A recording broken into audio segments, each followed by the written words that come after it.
Hey, well, believe it or not, I've been finding myself a little uncomfortable with the webcam lately.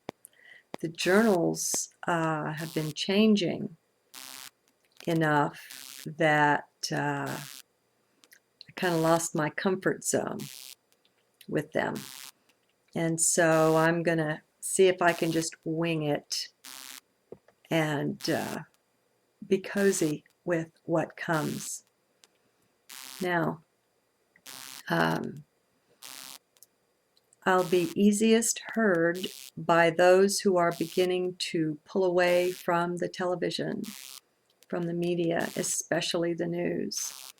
Educational programming isn't so bad, but that is the greatest instrument of mind control that I know of. It's a whole network, a whole web that is focused on us. But that's the thing that most people go to day after day after day to get their daily dose of programming. And of course, we don't go to the TV to get the programming, but there's an addiction factor to it that's an indication that there's some kind of programming going on. And so, and the thing with the programming is there's something special about the cycle of the day, of the light and dark, where that programming needs to be renewed daily in order to keep us sheepling along.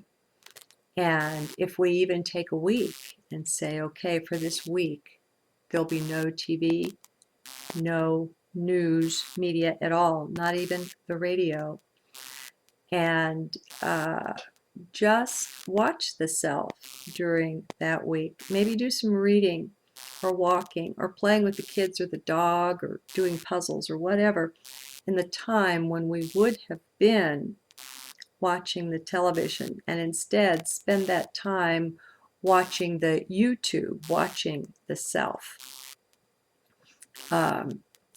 It will be a challenging time because of the addiction. And there's a kind of nervousness that will come in because we're unsure. We're not used to having this time, and frankly, we're not used to spending any time at all with the self or with silence or maybe just some nice music. And so again, it's the comfort zone thing that gets whacked. But now I think 30 days is the best way to do it. That's what I did initially. I played around with short media fasts, but it was after my 30-day fast when I turned the TV on again, I was shocked and amazed that what before hadn't bothered me, I hadn't even noticed it. The crassness of the commercialism and that kind of thing was so shocking that there's no way I would put up with it. It was offensive. What had been nothing while I was sheepling had become offensive in the absence of the daily feed of the programming. So, for those, though, who can hear me best, be in heart, and something comes to me. We've been programmed with the whole concept that there is such a thing as a problem. There are no problems. There are challenges, there are difficulties, there are things that are easier than other things. But the whole concept of a problem is very negative, and it's quite possible to look at life, even the tough stuff, in a very positive way. It really is. Everything that comes to us is a blessing. In whatever guise it appears on our doorstep, it's a blessing. No matter what. And don't listen to mind for this. Just tune out.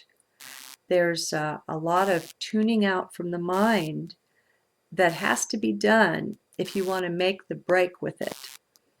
Later on, you can pick back up, but when we're fasting from the media, we're also, it's mind that's doing that fasting.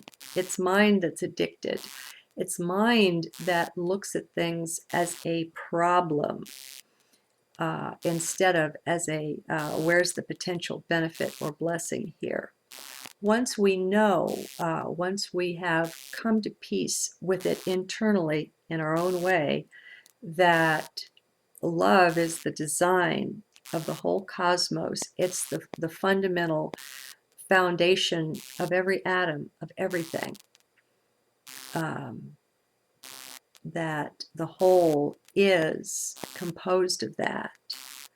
It's built into the design, and it's not that the universe is a friendly place. I mean, we've got to define terms. What's a friend? But love is what it's built on, and love doesn't create problems. Love doesn't punish. Love doesn't judge, and so on and so on. Now, we don't have to come at this mentally. I suggest we don't, because we discover it just by spending time in heart. This is the structure, and we're able to see it from there, especially as we unplug from the programming. That makes us more free and more present in the now moment. The media is never present in the now moment. And so as we spend time in and with the moment, we really can craft and create our own life. Let's not try to fix anyone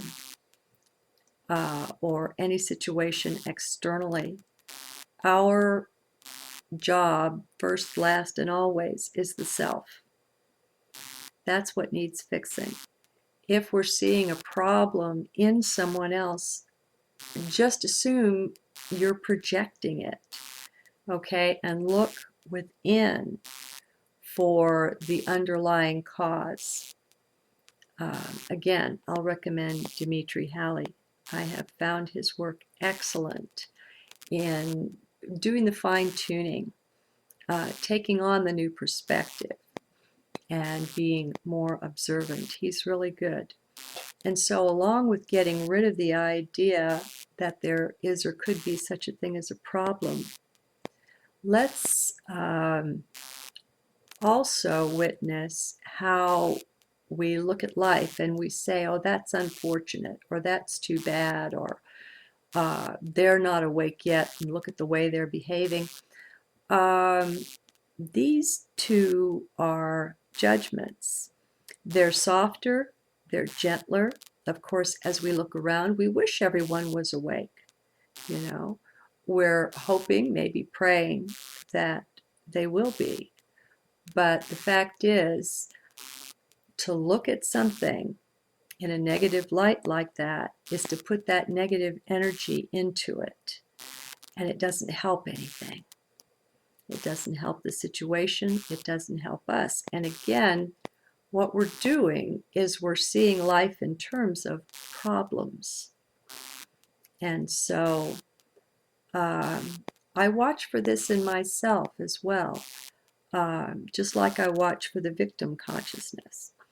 There's certain things, one day we won't have to be doing this. You know, we're betwixt and between now. We're converting, but we've got one foot in each kingdom. I think most of us do. And we're beginning to see with new eyes.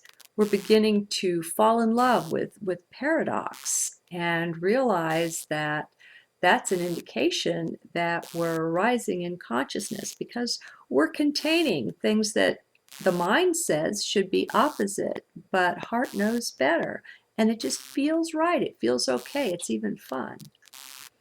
So that's evidence of higher consciousness at work, and it's great. But we've got the other foot still planted in 3D. So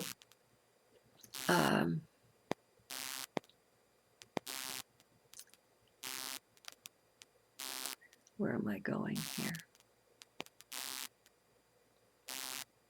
It's okay to be you. And it's okay not to judge you.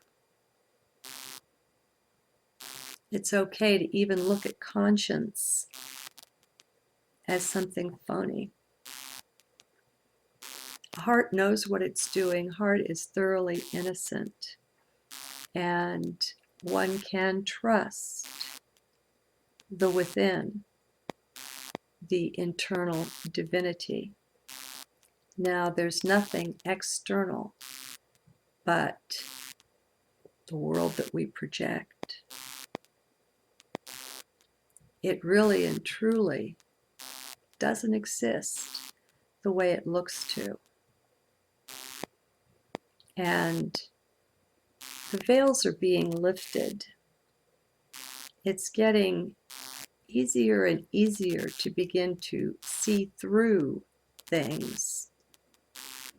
And something else I'm noticing in my world is a lot of relationships kind of crumbling, either entirely or just around the edges. And I would say that the veils are being lifted from my eyes. I used to artificially enhance things by the light within my own heart and refuse to see them as they were. And that's interesting. I find now that my refusal to see them as they were was based on fear. And it's fun and it's frightening at the same time, watching all the supports fall away. Not all of them, but a lot of the supports fall away. Being a hermit, I don't have a lot of relationships. But the ones that I do have, it's been, I'd say probably not quite a year that this has been going on. And I've been watching myself, and I have to tell you, I'm pleased. I'm really pleased at the internal strength that I find and the peace and the calm in the midst of the letting go. We're deeply into the separating of the wheat from the chaff, of the dark falling away and the light rising. That's being in both worlds. We're really in the midst of that.